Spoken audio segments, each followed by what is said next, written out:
রয়েছে সিএমআরআই এর খবরে চিকিৎসায় গাফিলতিতে রোগী মৃত্যুর অভিযোগে সিএমআরআইতে ভাঙচুর করা হয়েছে এবং অবরোধ চলছে এই মুহূর্তে ডায়মন্ড হারবার রোডে।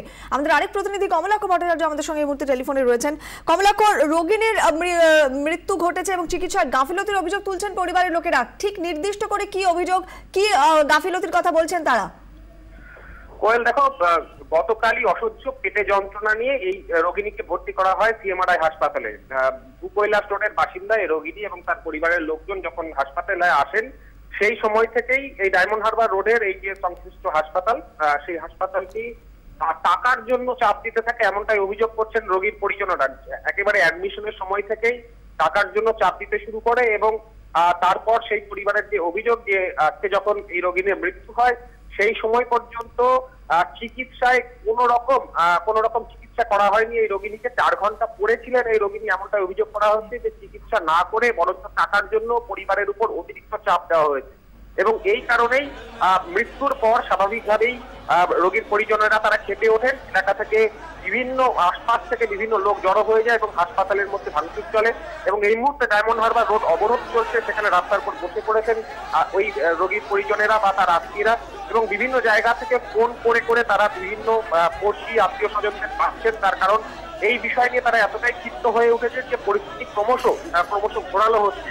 হাসপাতাল সূত্রে এখনো স্পেসিফিক এই ঘটনা নিয়ে হাসপাতাল কর্তৃপক্ষ তারা বিস্তারিত কিছু জানাননি ঠিকই, তবে ঘটনা কিন্তু গড়াচ্ছে। অন্যদিকে পুলিশের নিয়ন্ত্রণ এই মুহূর্তে দরকার, তার কারণ ডায়মন্ড হারবার রোড অত্যন্ত গুরুত্বপূর্ণ রাস্তা। সেই রাস্তা একদিকে যেমন একাধারে ওখানে হাসপাতাল রয়েছে, বিভিন্ন হাসপাতালগুলি রয়েছে এবং তার সঙ্গে সঙ্গে গুরুত্বপূর্ণ রাস্তা এই মুহূর্তে বন্ধ রয়েছে এবং হাসপাতালের মধ্যে প্রচুর লোক ঢুকে তাদের কিন্তু একটা ওখানে ক্যাওয়াস তৈরি হয়েছে। সুতরাং অন্যান্য রোগী বা তাদের চিকিৎসার ক্ষেত্রেও কিন্তু সেটা একটা।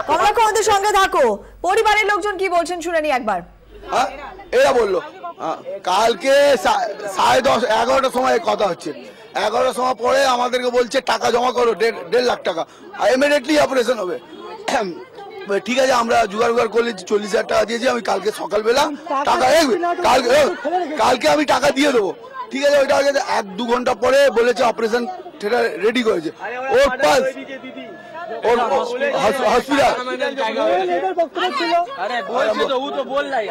উঠিতে নিয়ে গেছে, আমাদেরকে বলিনি। পালস ওর উঠছে না, ওকে ইঞ্জেকশন দিয়ে দিয়েছে। হ্যাঁ, ইঞ্জেকশন দিয়ে তো হার্ট অ্যাটাক হয়ে গেছে মেয়েটা। উটিতে মারা গেছে, ওকে নিয়ে বলে ঠিক আছে আইসিইউতে নিয়ে গেছে। আইসিইউতে নিয়ে গেলে বলে পুরো ঠোকাঠুকি করছে, তারপরে ছেলেরা গেছে দেখছে মারা গেছে। কালকে হচ্ছে 2টোর সময়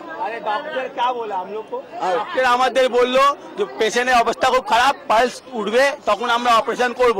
পালস উঠছে না, এখন অপারেশন করতে পারছি না।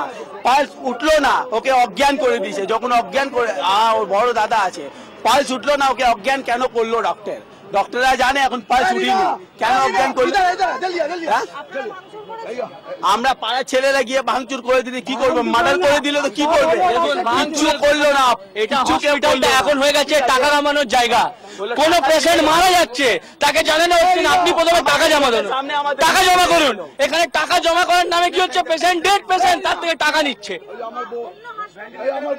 হ্যাঁ, কি 1 মিনিট, ভেন্টিলেটর দেখুন, এটা তো ডক্টর, তো এখানে হসপিটাল নয়, এটা হয়ে গেল ক্রিমিনালের জায়গা। আচ্ছা, রুগী তো রয়েছে কিন্তু ডক্টরের মানে কি 1 মিনিট, রুগী রয়েছে 1 মিনিট, এটা তো প্রত্যেকটা, এটা আমার জন্য না, কালকে আপনার সঙ্গেও হতে পারে। মেরে কি করলো, আইসিইউতে নিয়ে গিয়ে ভেন্টিলেশন কেন লাগিয়ে দিচ্ছে, মেরে কেন নিয়ে গেল, মেরে দিচ্ছে, ভেন্টিলেশন লাগিয়ে দিচ্ছে।